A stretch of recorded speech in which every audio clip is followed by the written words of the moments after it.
Avui preparem peix al forn amb patates. En aquesta recepta no us donarem quantitats, només us explicarem els ingredients que us fan falta.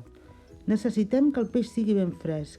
Nosaltres farem aquesta càntera i aquest calet que hem pescat. També ens faran falta patates, una ceba, uns grans d'all, oli d'oliva verge extra, sal, pebre. I també hi podem posar una mica de julivert, uns tomàquets, unes herbes aromàtiques. Comencem a pelar les patates. Les tallem a rodelles i les anem col·locant a la safata on caurem el peix. Pelem la ceba, la laminem i la posem damunt de les patates. Salpebrem, amanim amb oli i tapem la plata amb paper d'alumini. I ho deixem al forn 20 minuts a 210 graus. Si estiguéssim fent un peix molt gran, el haguéssim posat en el mateix moment que les patates, però com que en fem dos de mitjanets el posarem més tard. Mentre les patates couen, preparem el peix.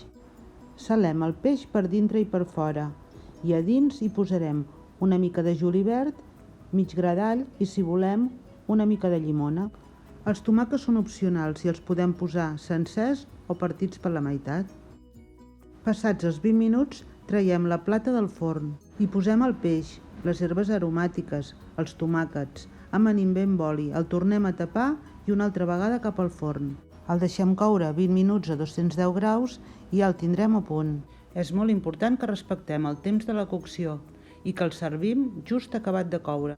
Si us ha agradat, no oblideu donar un like al vídeo i si us subscriviu rebreu un avís quan publiquem noves receptes.